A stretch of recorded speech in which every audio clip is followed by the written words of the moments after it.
Hello everybody, Skin Deep Beauty Vlogger here. I hope you're all really well. Today's video is a look at 5 favourite hair masks and 1 fail.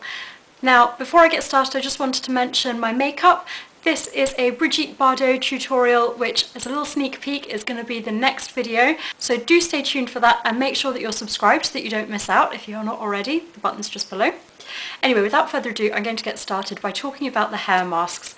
Now, my hair type is fine, very frizz prone. It's not necessarily dry because I don't colour treat it, but I do blow dry it every time that I wash it, pretty much. I tend to wash my hair on a daily basis, and I probably heat style it with, say, straighteners or curling tongs about once a week.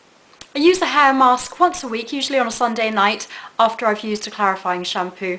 I'm going to talk about these in order of price. So the first one I'm going to talk about is the most expensive, and this is the Alterna Caviar Anti-Aging Replenishing Moisture Mask. As the name suggests, this has caviar in it, so it's very luxurious and the price tag reflects that. It's around the £35 mark, which is a lot.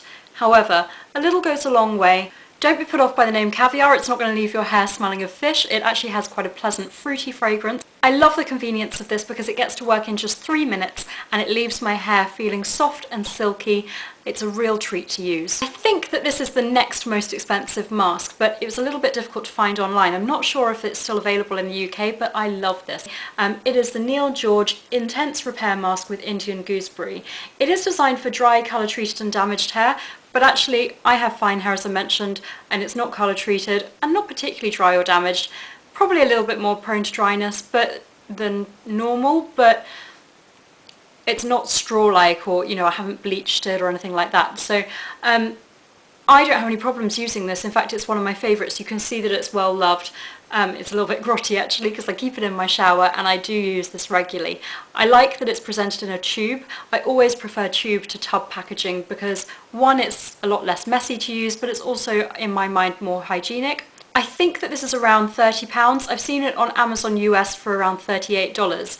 However, a little goes a long way. This tube has lasted me for ages and I do use it a lot. It's a relatively thick, creamy formula and has a gorgeous fruity fragrance. Although, having said that, I don't notice the fragrance lingering in my hair following use. I love the convenience of this because, again, it gets to work in just 2 to 3 minutes. It rinses out easily and it leaves my hair just looking healthy. My hair's left soft and smooth, but still easy to style, so I really enjoy this one. Next up is the Kingsley Elasticizer, and this was designed for Audrey Hepburn to really treat her hair after it had been styled excessively on all those film sets. So I love the story behind this. It's a little bit different because it's actually a pre-shampoo treatment. I've got the tub, but it is also available in a tube, which, to be honest, I would prefer.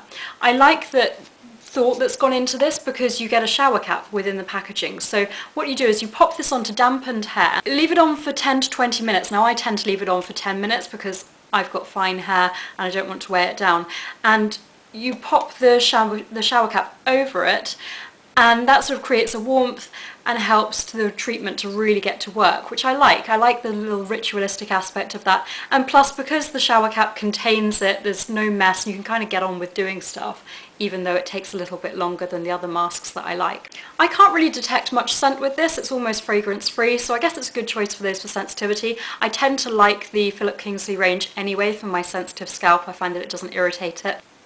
It has quite a lightweight, almost like a whipped texture, so it's very easy to apply and also easy to rinse out. I think it's inherently easy to rinse out because you're using it before you shampoo, so that shampoo is really going to help you remove this from your hair. It leaves my hair feeling soft and smooth, and it is a pricey mask, but it is a nice one to check out. I think this would be really good if you do have colour treated hair. It's suitable for all hair types, but I think you'd particularly benefit from it.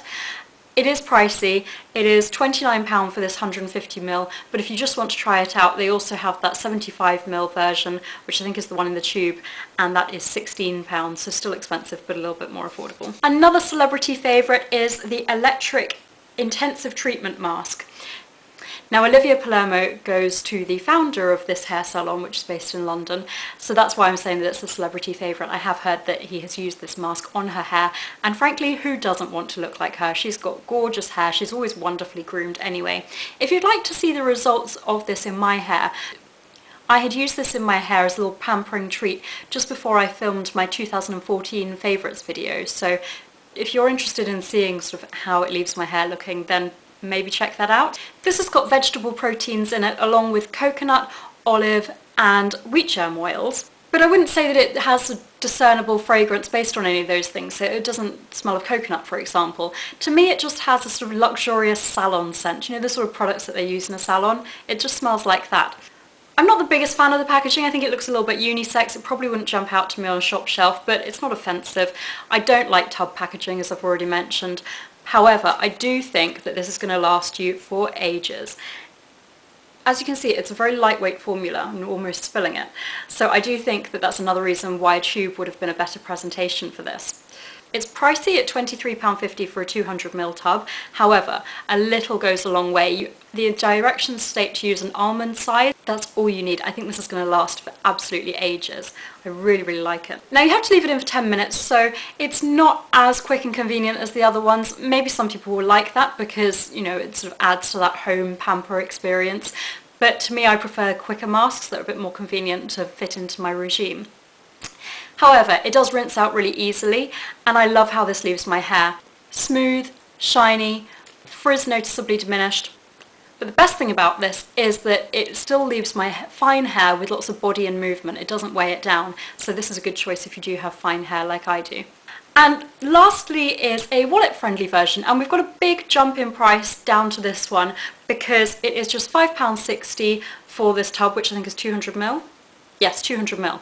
Again, don't like the tub packaging, and the other thing that's annoying with this is that it took me ages to try and find the directions on it, and I like to read the directions to see how long you're meant to use it for. You just have to lift up this sticker on the bottom, and then you can read about how long you're meant to leave it on for.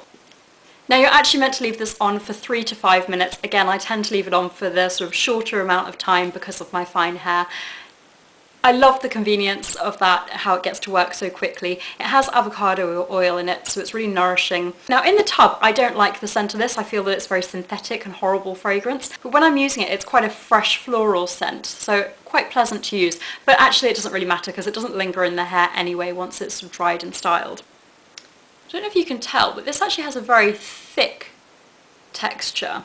But nonetheless, I found it easy to work through my hair and really impressively easy to rinse out as well, considering that it's quite a thick one. Again, a little goes a long way, so it's going to last a long time, and as I said, a really good affordable option. What's more, it's available in Boots, so you can get your advantage points, and they always have offers on anyway. This leaves my hair feeling extremely soft, shiny, just looking healthy and smoothed. And again, I like this for my fine hair because it leaves it with body and bounce and movement still without weighing it down, and that's despite the fact that it's got a rich texture, but as I said, it's easy to rinse out. So those are my 5 favourite hair masks. Do let me know if you have tried them. On to a bit of a negative one with my fail, and I really wanted to like this because, as I said, I like products that are presented in a tube. I just find it a lot more convenient. This is the Earth Science Olive and Avocado Deep Conditioning Mask. It's an American brand, and although it's called Earth Science, I don't think it's as natural as you might initially think. For example, this has got silicones in it. Again, I found it a little bit difficult to find out how much this costs in the UK. I think it's actually quite expensive compared to how much it is in the US. I believe it's around $9.50 in the US, and this tube is 170 grams. But to be honest, don't waste your money regardless of how much it is. Let me try and be a little bit positive. So first up, the directions are easy to follow, and I like the convenience of just having to leave this on my hair for 5 minutes. It has quite a rich texture. I don't know if you're going to be able to tell. But I actually found it quite easy to work through my hair. It felt silky to apply, but it was really difficult to rinse out, and that was the main downside for me. Well, actually no, the results were the main downside, but that was the main downside during use. I actually really love the scent of this. It's a gorgeous fruity fragrance. It's very similar in scent to the macadamia mask, if you like that. However, this is slightly fresher, and I only noticed that when I was smelling the 2 tubes against each other. And a real bonus is that the scent lingers in the hair following use, you know, once you've dried and styled it. So I really liked that about it. But I just wouldn't bother with this mask because the results just didn't deliver for me. As I said, I found it very difficult to rinse out, and then after I'd dried and styled my hair, it was really frizzy. I didn't diminish my frizz at all, and a lot more tangled than usual. I found it really difficult to sort of comb through using my tangle teaser, which I never really experience. It wasn't particularly smoothed. I just don't think that this is as good as even using my normal conditioner. I was quite surprised that it was difficult to comb through as well because of that silicone content. But yeah, I would just stick to using my normal conditioner over this. I wasn't impressed at all, and I certainly wouldn't repurchase it. I hope that you found this video useful. Do let me know if you've tried any of these products and what you think, and let me know if there are any other 5 faves and fail videos that you would like to see in the comments below. If I have reviewed any of these products on my blog, then as always I will link those in the down bar so that you can check them out and have a bit more of a read if you want to. Please give this a thumbs up if you've enjoyed it, subscribe if you haven't already, and enjoy the rest of your day. Thank you so much for watching. Bye!